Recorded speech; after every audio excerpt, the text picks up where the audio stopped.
This is St. Johns Wort, or Nishnabemon Instadalmoen. An Instadalmoen, what that word is describing, it's actually one of my favorite words for medicine, because a lot of plants are usually named after a relationship they have with a certain animal, or a relationship they might have as medicine. Maybe it might be something that they resemble, but this one is actually named after a feeling. Instadalmoen is actually pretty much trying to describe that lowest of the lowest feeling, when you just feel like just at the bottom. Nothing seems to cheer you up. You just feel real down, and out of it you just don't feel normal. That's what this plant's called. And it's not because that this plant puts you in that state. It's because this plant pulls you out of that state. And so the reason I want to talk about this one is because it's out. This is the best time to be actually interacting with this plant. And that's because when we're harvesting from this plant, all we're harvesting are these flower petals. We're just picking those flowers real carefully, because that's where all the medicine is. And so what you would do with these is you collect a bunch of these. I like to dry them out and then save them for the winter. One of the things that this plant does is it makes you photosensitive. And so in the summertime, a lot of people are kind of scared to interact with it because they don't want to get sunburned. But there's a way to deal with sunburns. You just wear sunscreen. But usually, what I like to say this for the winter is because a lot of us struggle with like seasonal depression and stuff, and that usually comes from that lack of vitamin D that we're getting from the sun. And so this plant here, if we're able to drink it during the winter time, or harvest it now, save it till the winter, we're able to drink it then our bodies are more easily able to absorb that sun. Even though like the sun's kind of hiding away all winter, we're still able to absorb a lot more of it. And so it's nice tea to be able to make in the winter time, but it's still good now too. The one thing with this plant though is that you only want the flowers, because everything that's green in this plant is actually contradictory medicine to the flower petals. And so there's a lot of people who you'll see at different drugstores and stuff where you can buy St. Johns Wort extract or St. Johns Wort oil. And when they make that oil, they harvest the whole plant and they put that whole plant into a bottle. And it's a lot of people will have to be on that St. Johns Wort extract for like years before they even notice a difference, really. But the flowers is like you make a pot of it, and after a few cups of that pot, you can already start to feel those uplifting effects that it has. There's a word of caution is that you're not supposed to be interacting with it if you're on SSRIs. Anti-anxiety, anti-depression medicines. Okay, so don't take it with like depression pills. Okay. Exactly, yeah. Okay, this is something that I can talk about because we should be looking out for this. Do people know what poison ivy looks like? Because it's all over the place right here. Nishnabemon, they'll call it Nimki buck. So buck is usually referring to a leaf. But one of the teachings I like to learn from Nimki buck is it kind of teaches us to kind of be open to perspective and try to open what your focus is a lot of the time. There's a lot of times when we're out looking for medicine and you're like, okay, I need to find ginger, or I need to find the St. John's wort, and you're just focused on looking for that, and everything else that you pass kind of just goes over your head. And so what Nimki buck is trying to do is being able to try to be like, look out for all these other things. That way you can be able to see, because if you're going to be harvesting, say if I was digging up some sarsaparilla roots here, all of those sarsaparilla roots are going to be going right through poison ivy. The poison ivy or the Nimki buck kind of keeps us humble in our harvesting. One of the things that it does is it protects a lot of medicinal areas from being harvested because it's growing around them.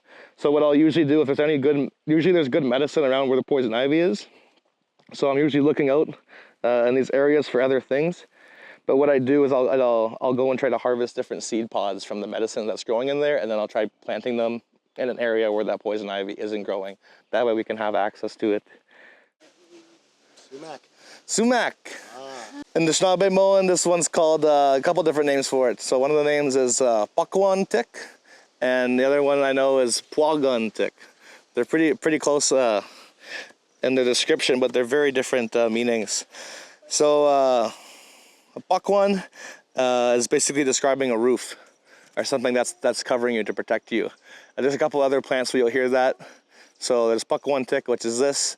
And there's Pakwayask, which is cattails, and that's because we would thatch those cattails and make those big cattail mats and cover our houses or cover our duck blinds and stuff like that with those. And then a Pikwakanagan is a smoke medicine for when you're hunting, and what that does is it kind of protects you from the animals smelling you. So the kind of a lot of that apok sound is talking about protection of some kind. And what's really cool about this one is it'll grow. The way that these plants grow is they kind of grow in like a roof. So if you look at how these plants grow, there isn't many lower branches coming off of it. It's usually just like upper branches, and then there usually isn't much happening underneath it. And that's because these plants kind of produce a natural latex, and the latex within these plants kind of controls what plants will grow underneath it. So it's usually not competing with anything else other than other sumacs, which is pretty cool. But Pikwakanagan tick is referring to this tree being used for making pipe stems. You would try to find one that has a nice kind of straight section of it, and then you can carve that into the pipe that you want. And one of the ways that we would hollow those stems out to make pipes is you would gift that pipe to an anthill. And you'd find like a nice big anthill and you give it to them, because the pith or the inside or the core of that sumac is actually really sweet tasting, and the ants really like it. And so what they'll do is they'll kind of burrow themselves through it, and after a few weeks to a couple months of it being out there, those ants will have cleaned out that pipe stem for you. So the best time to harvest this plant, or to harvest these fruits here, is when you hear cicadas, and then before the first rain, after the cicadas start calling. Because this plant is very water soluble, so the more it rains long into the summer, the less and less strong that plant that medicine's going to be. It doesn't like we've harvested these all the way up until November. Even something like this from last year is still fine. It's just not going to taste as good as if you harvest it right when they're super fresh. Also, this one's going to be full of bugs and bug droppings and stuff like that, which is fine. You're not going to die. It's protein. But this one's also really good. I like to drink it in the summertime because it's almost like lemonade. It's like a sumac drink. It's not as sweet. It's like making lemonade, but not adding a bunch of sugar to it. So it's kind of bitter, but it tastes pretty close to lemonade. But also it's super high in electrolytes. So it's nice to drink if you're, hot weather, you're burning a lot of electrolytes and stuff like that. But it's also good as like a thermal regulator. So if it's a real hot day, you make this. It'll kind of keep you cool even in those hotter days. And the way that you make this one is you just harvest a bunch of these fruits, and then you get a juice jug, and you fill that juice jug with as many fruits of these as you can, and then you just cover it with cold water and put it in the fridge. It's a cold infused tea. So you put it in the fridge overnight, and by the next day it should be this nice, like almost deep red color, and then it's pretty solid to drink. And you can either strain it first if you want, if you don't want to have a bunch of little pieces of, if you like pulp in your orange juice, you're fine. But if you don't, then yeah, kind of strain it out, then you can get rid of that stuff. Yeah, that's the sarsaparilla. We can talk about it now since we're here. Oh, it's sarsaparilla. Yeah, this one's probably one of my favorite ones to harvest. Mostly because me and my friends are real competitive when we're harvesting this. When we do anything, we're real competitive. But this one in the Staghorn is called Wobbles Jibik. Rabbit root. Okay. Yeah. Yeah. And so, because of that, what do you think it's good for? What are rabbits known for? Get fast. Stress response. Oh. What happens in the winter? They turn white, right? They're able to adjust to those colder temperatures, and they turn white to adjust the settings around them. So this plant is really good for stress response, and so it's really good if you're having a hard time dealing with a bunch of different stresses in your life. This is a good plant to interact with, as well as prep for the winter. If you make a bunch of this tea in like late fall, or mid-fall to late fall, the climate difference, like the temperature change, doesn't seem as much of a stress to you. It's kind of feels like how like today, like the temperature here will go from like 22 to maybe like 14 or something like that, rather than in the winter when it's going from like plus 16 to like -5 in a couple of days. It's a big temperature fluctuation. But for you, it'll feel like you can probably just, even going into those -10 temperatures, you could probably just go with just wearing a sweater for a bit. But what's really cool is that some of these roots are up to like 100, 150 feet long. And you could like dig up this one and you can follow it all the way down this trail. And so that's what me and my friends was talking about competitions. We'll harvest it and we'll just be like, whoever gets the longest root is the winner for that day. Basswood, wigulp mish. Anyone know what wigulp means? Yeah, wigulp is referring to like, cordage or rope. So if this is called wigulp mish, what do you think it's used for? It's used for making rope. So this is basswood. This is what we'd be used to be able to tie all of our shelters and stuff together before we started getting a more industrialized rope and stuff. But the way that we process this is also one of the materials that we'd use to cover our lodges and stuff. But what you would do is you'd find a bigger tree for your lodges. Something like this, what you would do is you'd peel the bark this time of year, a couple months earlier going into about now, you'd peel the bark. One of the ways to peel the bark that's really cool is that you just take a hatchet and cut like a little bit of a piece, maybe like about this wide. I could grab it here and I could peel this a section of this bark going up the whole tree just with one pull. Which is super cool. I might do it today, but we'll see how I'm feeling. I don't really need to, so I don't really want to. But what you would do is you would take that piece of bark and you tie it off somewhere and throw it into a marsh or a lake or a river or something where it's water. And after a few months of it sitting in there, what's going to happen is that bark's slowly going to start to break down and ferment, and all these different layers within that bark will kind of slowly come apart. And with all those layers separating, you'll be able to get this kind of fiber that you'll be able to twist together and make that rope material with. It's super cool. One of the other things that we can do with basswood is you can even use a smaller section of the tree. So for something like this here, the bark should peel off pretty easily this time of year. That bark will just come off. But yeah, I usually get all my barks in the springtime. When the bugs are at their worst is when bark peels the best. So that's what I look out for. Or say if you need rope, right now, you can just peel it off of a young tree like that and use it as is. What I use this more often than not is because I forgot to wear a belt. And so I'll just tie this in between my belt loops tied together, and then I have a belt for the day. But the way that you would process it to make it into a stronger fiber once you do have it separated into those thinner layers and stuff is you just kind of... you can either get someone to pinch it, but you're going to twist it until it wants to fold up on itself. Then you can invite it there. And you're going to twist one direction with one hand and the opposite direction in the other. And then once that feels tight, then you kind of wrap it. And you just kind of keep doing that. This is just one of the techniques for making rope. This is probably the technique to get the strongest piece of rope, I guess. Twisting all the fibers up, making it nice and strong. Yeah, the leaves are edible. You can use those in salad. The best is when they first come out, when they're new shoots, or the buds too. So before those leaves become leaves, they'll start out as a little bud, and those buds are actually, if you take a little handful of those buds, it's usually equivalent to eating about 15 bananas, and it's in this amount of potassium. They're super high in potassium, so it's a real good source. This is also a really good tree to know if you have a kid and you're not able to produce breast milk. This is a really good substitute for breast milk. What you do is you peel sections of bark and then you let them sit in the grass in morning dew. And the morning dew will kind of wet up that bark a bit. Then you just scrape that with a butter knife and you'll get this stuff like a tabulum, like baby food. So it's a real good source for that. But you can see, like, after a little bit of time, that kind of starts to look like a piece of rope, right? And it's pretty well strong. It has this kind of dinosaur. You got like a dinosaur foot or a duck foot. This is mulesmish, or striped maple. This one's again probably one of my favorites, just because I'm harvesting this one all year round, because of how often people need this one. But if you look at the bark signature on it, if you look closely here, what do these lines look like? Veins. They look like your veins, right? So that's what this plant's telling you, is that it's vein medicine. So blood vessels, anything to do with your blood vessels and your veins, even things like varicose veins, bruises, broken blood vessels, migraines, all those different things. That's what this plant's really good for. But it's really good for treating cardiovascular disease and like high blood pressure and stuff like that. So this one's a little bit big for my liking for harvesting.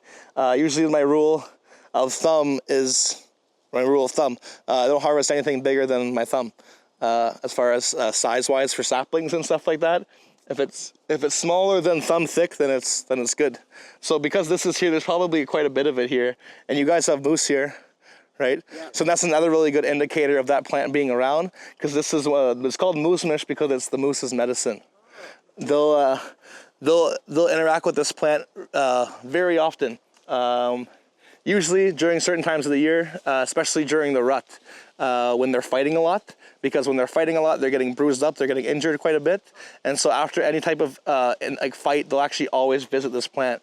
And instinctually, they'll go right to it. Yeah. Moose, they'll walk around like this, right? They'll kind of meander, loop around, different food sources, bedding sources, all these different things.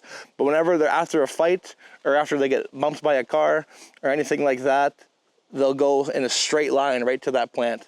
There was actually a study done in Minnesota back in 2011 that tracked moose. They radio collared a bunch of moose and they tracked them. And the study was to figure out why moose run along highways versus why they cross highways. Why they run along highways is to be able to get away from predators like bears and wolves. But why they cross highways is just to get from different food sources or different habitats. But the reason... So they were just meandering all the time. But then within that study, they would figure out every couple of weeks or during the rut especially, they would see these GPS signals of this moose that looks like it was walking in a straight line into all these different places. And so that study group went to all those intersections of where those straight lines met, and it was always a patch of striped maple.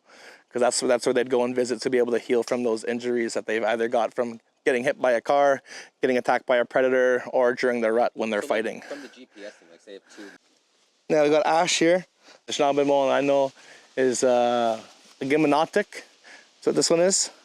Anyone know what Agamak are? They're snowshoes. Oh. So Gimanotic is referring to this plant being used, or this tree being used for making snowshoes. One of the other names for the black ash and that are called Basswood. And that's because that's the tree that you pound to be able to make splints, to be able to make baskets. And so this one, they kind of get separated. Usually they don't get separated into white ash or black ash. They usually get separated into where they're growing. Especially as far as I know within the Anishinaabe teachings, is that because if you look at the scientific universe, they kind of try to find every little difference between these plants, and then they'll separate them. There's pumpkin ash, green ash, red ash, blue ash, all these different ashes. But as far as I know, in the Anishinaabe, a lot of them will just have there's ash that you pound, and then there's ash that you use for snowshoes. And they kind of separate it into the environment that they're growing in. So it's pretty cool. But this one is super, it goes into our women's medicine mixture. What this one's role in the women's medicine mixture is for hormonal fluctuation and hormonal control. So it's really good at regulating hormones, but also things like hot flashes and stuff like that. Most of the women's medicine we use pre-pregnancy and then post-pregnancy. Just when women are pregnant, we don't want them interacting with medicines too much, just because they might have a negative effect, which we don't want to have. But this one, it's really good as premeditative for pregnancy, but then also, because even that word kwe, for a woman, kwe is referring to a constant change.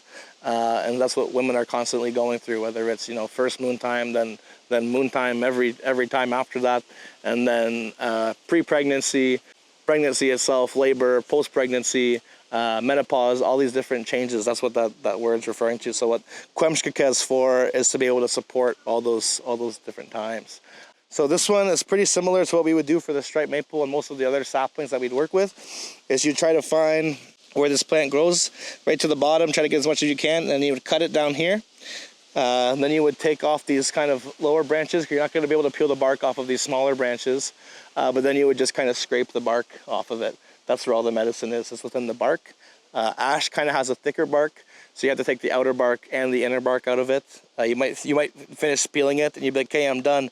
But if you're able to separate it anymore, that's usually another layer of bark underneath that. So make sure you get all the bark off, and then you would dry that out, or you can make it fresh too. There's a nice piece of chaga. We'll go talk about that. Oh, a couple nice pieces. So with this one, you want to process it when it's nice and fresh like this. So you scrape it as much as you can with a knife. When it's fresh like this, you can scrape it and it'll come off like you're slicing butter.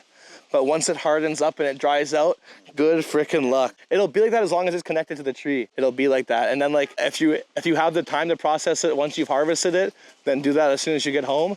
But if you don't, then just put it in the freezer. Put in a bag and put that in the freezer, and then it'll keep fresh like that until you're ready to process it. So chaga, shkitagan is real good medicine, and it's another one of those plants that's telling you what it's good for. So what does it look like when it's growing on the tree like that? Like a growth. And then so what would be a growth in you? Cancer. Yeah. So it's cancer medicine. Especially, so the way that it's been explained to me is that there's kind of 3 different layers when it comes to chaga. So there's this black stuff. That's what you use to treat cancer, is when it's all that black stuff. So you shave that off. Everything that you come off, that's the black stuff. That's what you use to treat cancer. Then you get to this brown layer. And that brown kind of going to like a brown, almost like a cinnamon color. That's what you use as preventative measure for cancer. And then when you get to this gold, that's what you dry out to use for your tinder starter, like as your fire starters and stuff like that. Is the gold stuff.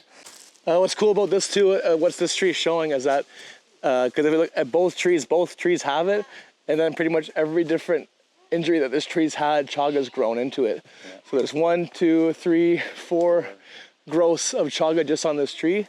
So there's probably a spore higher up within this area. So anytime these trees get like infected in a way or get like some type of injury to it, chaga's probably gonna fill it up.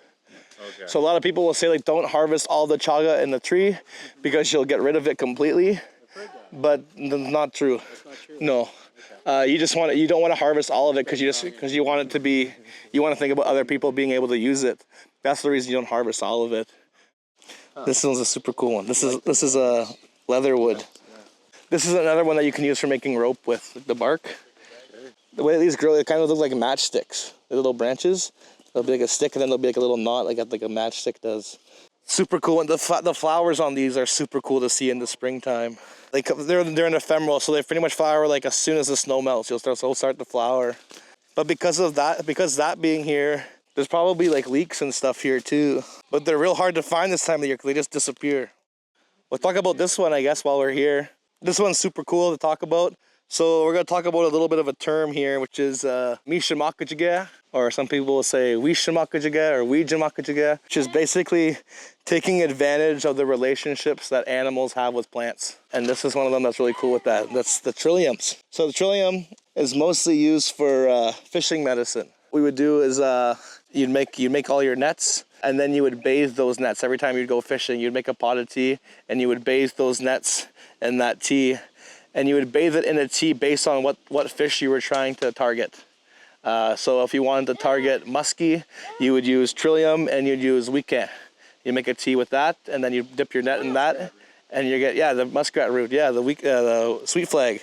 And so you would make a tea with that, and you put your net out. You'll mostly catch muskie. If you put trillium and the mepin or the ginger, the sturgeon potato, then you'll attract sturgeon. And so there's all these fish have a certain relationship with a lot of these plants, which is super cool. But trillium's always the base of that tea. And you can't use the nets that you buy commercially now because they don't wash the same, they don't absorb the tea. But if we made them out of the natural fibers around and made nets out of those still, they'd be able to. So all we use for this one is you just dig up the root ball. There's like a little bit of kind of like a little tuber on it, or whatever it's called. Just a little ball at the end of that root, or under that branch here. Just a little root. You get a bunch of those, dry those out, grind them up, and then you make your fish tea. So this one's real cool. It's also a really plentiful plant in this type of habitat. But that's this one here. Gungse ominagawask. That's the word I know for that one. Gungse is a chipmunk, and then omin is talking about these berries, and then agawask is talking about the whole plant. So it's the chipmunk's berries plant, is this one here. And it's real cool medicine. I'll kind of explain a story about kind of what talks about how this plant can be used. This is Joe's story, but he was doing a medicine walk, just like we are here today. And we were walking around, and it was kind of a clearing, like that clearing that we had lunch in. But we were kind of still on the trail. And there was a log or a tree that had fallen over there. But there was a plant that was laying on that log, just like out in the open, just laying on that log. And so Joe was like, "Who put that there?" And everyone's like, "We've been with you this whole time. None of us put it there." And so Joe's like, "Okay, well, just hang out here, and we'll just kind of see who put that plant there." After about half an hour, 45 minutes, a little chipmunk hopped up onto that log. And you know how like chipmunks are, right? They're just like, back and forth about 6 times before it actually went to the plant. Then it finally got to that plant, and it started chewing on it. And then that chipmunk just looked real slowly. It just looked real slowly around. And then it started like walking along that log like it was a cat. Just real slow like. and just like every movement that chipmunk was doing was just real slow. Which chipmunks don't move like that, and so it was really cool that happened. But what's really cool about it is what we use this medicine for, and the connection we can make to that is that we use this medicine a lot for people with like ADHD and ADD and stuff like that. Focus. So this plant is really good at just kind of chilling you out and just being able to focus and not be, all over the place. And so what we do with this one is we dig up the root, dry it out, and then we'll turn it into a powder, and then we'll get a piece of chaga coal going, and then we'll sprinkle the powder from this root onto that coal, and we just kind of burns in the room, or you can smudge with it too. But having it burning in the room, and it'll eventually get to you. But I want to talk about here is this plant. So this is a cherry tree. This is probably chokecherry maybe. So the chokecherry, we use all the different cherry medicines, all the different viburnums. So all of our fruiting trees, those kind of all get mixed together in a heart medicine mixture, and that's all I kind of know them as. I don't know them as individual trees. I just know that they all get mixed together in a heart medicine.